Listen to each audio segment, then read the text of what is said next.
I'm Thom Cannell. This is a 2021 Volkswagen Passat. Most of us by now have gotten over the thought that Volkswagen only makes Beetles and microbuses. And some of us have a history with knowing that they have a slate of crossovers and SUVs like the Tiguan and the new Taos, Atlas Sport, and this Passat. So we're going to take a long road trip, about 1,300 miles from Florida to Michigan, and along the way we'll shoot a couple of photographs and use those to illustrate the outstanding features of this 2021 Passat. Something to know, this is an R-Line, which is upgrade features, trim lines, a little bit of more glitz, a little more glamour, a little more blackout trim. And Passat actually has a long history, starting back when they imported the Dasher, the Quantum Synchro, and then the Passat. And in, I believe, 2012, Volkswagen started making Passats here in the United States. I'll check that fact and correct it. But Volkswagen now makes this Passat and a majority of its vehicles right here in the United States. Oh, let's not forget the famous Golf and the Golf GTI. Someday we'll get to that, but for now, let's push the button, listen to the dings, get the car started, and get rolling back to Michigan. One of the things you'll notice about the Volkswagen family of vehicles is that most of them now have lane keeping assist.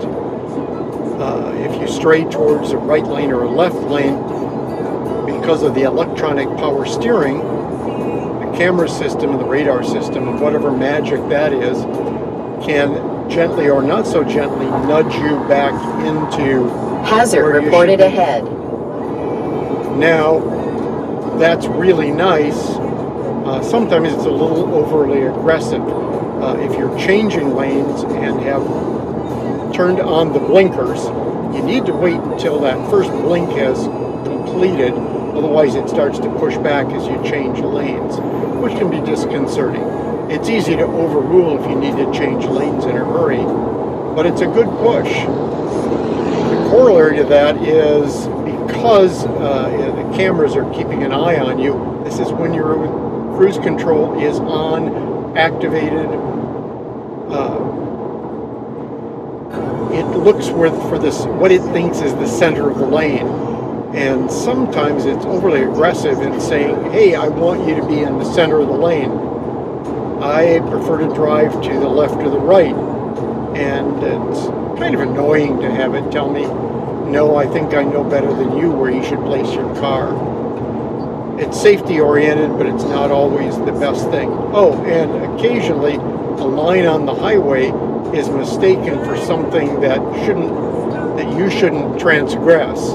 And the steering gets a little wonky at that point. It's a new day, it's a new state, and I have some observations on this 2021 Volkswagen Passat. The ride is really quite delicious. Firm enough to take care of anything it encounters. A chassis that is bold enough and stout enough to take care of anything it encounters. It handles well, goes where you point it. I personally wish that there were a bit more use the left lane to merge onto on-center sensitivity. That is, right here on the center, I want it to be a little bit tighter, and that's doable with electronic power steering. I also note that because of all the use with getting away from stoplights, that right now it's dialed up kind of aggressive, and when the turbo kicks in, it gives you a little extra kick. It's very manageable. It's something that I could change if I wanted to drive very softly for several weeks or disconnect the battery. The App Connect system that Volkswagen uses, this is either the 4th or 5th generation, so it's a touchscreen that has the ability to work with Apple CarPlay. Obviously, I'm recording this on an iPhone. And I wish I had a little bit more in the app tray. I wish I could have 4 apps because I'm using a combination of Apple Maps ways to look out for impediments, and obviously law enforcement, as we all do, and some kind of music. We've come to an end with our time with the Passat. Almost 3,000 miles of driving. Very pleasant car to drive. Seats that won't leave you feeling extremely tired, worn out, or uncomfortable after hundreds and hundreds of miles.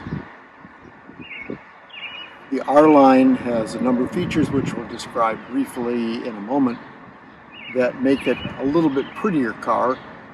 The Fender sound system is actually quite good. Fender has, of course, a reputation for guitars and for kind of thumping bass, but this one is more aimed at audiophiles if you set it flat. All the controls are where they should be. They're intuitive, and you will be pleased to drive this car for many, many years to come. It has plenty of power for passing, plenty of fuel economy. Our overall fuel economy right around 35.6 miles per gallon over almost 2,000 miles. Actually much more than that, almost 3,000 miles. It's a car you could own and be happy with for many, many years to come. Something that's often overlooked is the ease of entry into a vehicle.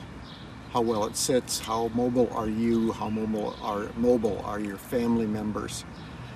And with doors that open really wide, it's much easier to get into the car than obviously a door that only opens to this extent. These aren't quite 90 degrees, but they make it easier for you to put yourself into the seat, duck your head a little bit, swing your legs in. As you can see, there's plenty of room. Now, I'm not the tallest person in the world. I'm only 5'7", 5'8", somewhere in there. But with the seat adjusted for me to drive, I have plenty of leg room. So the Passat offers lots and lots of rear leg room.